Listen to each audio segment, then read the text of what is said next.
Hello friends, welcome to ஆரோக்கிய சமையல். நம்ம இன்றைக்கி வந்து ஒரு ஸ்நாக்ஸ் ரெசிபி தான் பண்ண போகிறோம். வாங்க எப்படி செய்யலான்னு பார்க்கலாம். மிக்சிங் பவுலன்னு எடுத்துக்கோங்க. இதில் வந்து 1 கப் அளவுக்கு கோதுமை மாவு எடுத்திருக்கேன். இதை வந்து நம்ம இதில் போட்டுக்கலாம்.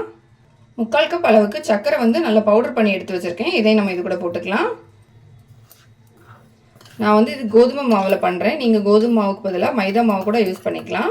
ஒரு 3 ஸ்பூன் அளவுக்கு தேங்காய் துருவல் எடுத்து வச்சுருக்கேன். இதையும் நம்ம இது கூட போட்டுக்கலாம். இது எல்லாத்தையும் நல்லா மிக்ஸ் பண்ணிடலாம்.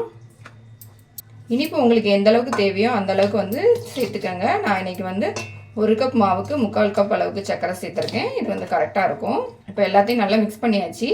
ஒரு சின்ன கப்பில் வந்து 1/2 கப் அளவுக்கு காய்ச்சி ஆற வச்ச பால் எடுத்திருக்கேன். இதையும் நம்ம இது கூட ஊற்றிக்கலாம். எல்லாத்தையும் மிக்ஸ் பண்ணிக்கலாம். பால் ஊற்றி மிக்ஸ் பண்ண பிறகு பார்த்தீங்கன்னா இந்த மாதிரி திக்காக இருக்குது. நமக்கு வந்து இட்லி மாவு பதத்துக்கு வேணும். அதனால நான் பால் எடுத்து அதே கப்பில் வந்து தண்ணி எடுத்திருக்கேன்.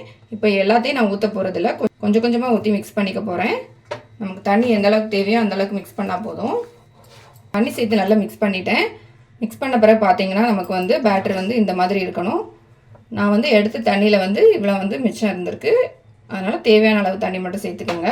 இது கூட வந்து ஒரு 1/4 டீஸ்பூன் அளவுக்கு பேக்கிங் சோடா போட்டுக்கலாம்.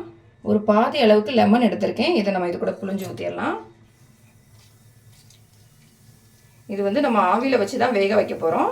இது வந்து நல்லா சாஃப்டாக இருக்கும் நம்ம பேக்கிங் சோடா சேர்த்துட்டு லெமன் சேர்க்கும்போது. இப்போ எல்லாத்தையும் நல்லா மிக்ஸ் பண்ணிடலாம்.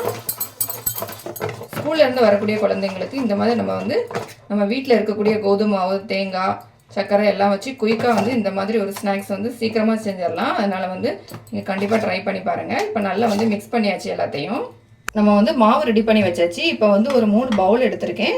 இந்த மாதிரி சின்ன சின்ன பவுல் எடுத்துக்கோங்க. இப்போ இதில் எல்லாத்துலேயும் வந்து கொஞ்சமாக ஆயில் தடவி வச்சிடலாம். ஆயில் தடவும் போது இந்த பவுலில் வந்து ஒட்டாமல் வரும். நமக்கு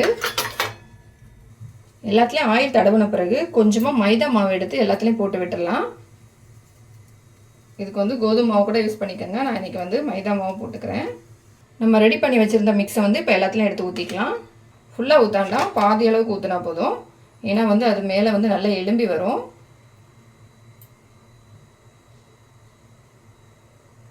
எல்லா பவுல்லையுமே வந்து ஊற்றிட்டேன். இந்த அளவுக்கு ஊற்றிக்கலாம். ஏன்னா வந்து நம்ம பேக்கிங் சோடாலாம் சேர்த்துருக்கனால அது வந்து நல்லா வெந்து வரும்போது மேலே வந்து நல்லா எலும்பி வரும். அதனால் இந்த அளவுக்கு சேர்த்தா போதும். நம்ம இதை வந்து ஆவியில் வச்சு தான் வேக வைக்க போகிறோம். நான் வந்து ஒரு கடாயில் தண்ணி ஊற்றி வச்சுருக்கேன். தண்ணி வந்து நல்லா சூடாயிடுச்சு. இப்போ நம்ம ரெடி பண்ணி வச்சுருந்த பிளேட்டை வந்து மேலே வச்சிடலாம். இப்போ இதை வந்து நம்ம க்ளோஸ் பண்ணி வச்சிடலாம். நல்லா மீடியமான ஃப்ளேமில் வச்சுட்டு ஒரு 1/4 மணி நேரம் வேக விட்டுருங்க. அப்போ தான் வந்து இது நல்லா வெந்து வரும். நம்ம க்ளோஸ் பண்ணி வச்சு ஒரு 1/4 மணி நேரம் இருக்கும். நம்ம ஓப்பன் பண்ணி பார்த்துடலாம். இப்போ ஒரு கத்தி இல்லைன்னா ஒரு டூத் ஸ்டிக் வச்சு குத்தி பாருங்கள். இதில் ஒட்டாமல் வந்துச்சுன்னா நல்லா வெந்துடுச்சு. இப்போ பார்த்தீங்கன்னா கத்தியில் வந்து எதுவுமே ஒட்டலை. நம்ம இப்போ வந்து அடுப்பை ஆஃப் பண்ணிவிட்டு இதை எடுத்து நல்லா ஆற வச்சிடலாம். இப்போ வந்து ஆறிடுச்சு. நம்ம ஒரு கத்தி வச்சு சைடு ஓரத்தையெல்லாம் எடுத்து விட்டுடலாம். நம்ம எண்ணெய் தடவி இருக்கனால அது வந்து நல்லா ஈஸியாக இலகி வந்துடும். இப்போ பார்த்தீங்கன்னா நல்லா இலகி வந்துடுச்சு. இப்போ இதை பிளேட்டில் எடுத்து வச்சுக்கலாம். இப்போ நான் பவுல்லேருந்து எடுத்து பிளேட்டில் வச்சுட்டேன். பாருங்கள் நல்லா வெந்துடுச்சு. எவ்வளோ சாஃப்டாக இருக்குது பாருங்கள். இப்படி கொடுத்தா பசங்க சாப்பிட மாட்டாங்க. நம்ம பிளெயினாக இருக்குது மேல் பக்கம். அதனால் வந்து நான் வந்து ஒரு ஓரியோ பிஸ்கெட் எடுத்திருக்கேன். இதில் வந்து இந்த மேல் பக்கத்தை மட்டும் எடுத்துக்கலாம். க்ரீம் வேண்டாம். மேல் பக்கத்தை மட்டும் எடுத்து நல்லா வந்து இந்த மாதிரி பொடிச்சு வச்சுருக்கேன். இதை வந்து நம்ம மேலே வந்து சின்னதாக டெக்கரேஷன் மாதிரி ரெடி பண்ணிக்கலாம்.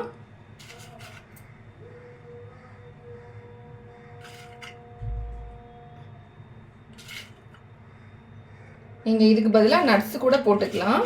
இதுலேயும் வச்சுட்டேன். இப்போ பார்த்தீங்கன்னா நம்மளோட சூப்பரான ஸ்நாக்ஸ் வந்து ரெடி ஆயிடுச்சு.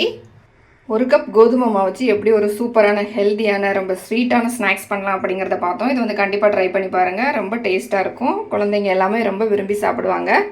இந்த வீடியோ உங்களுக்கு பிடிச்சிருந்தா லைக் பண்ணுங்கள், ஷேர் பண்ணுங்கள். மறக்காமல் என்னோட சேனலை சப்ஸ்கிரைப் பண்ணுங்கள்.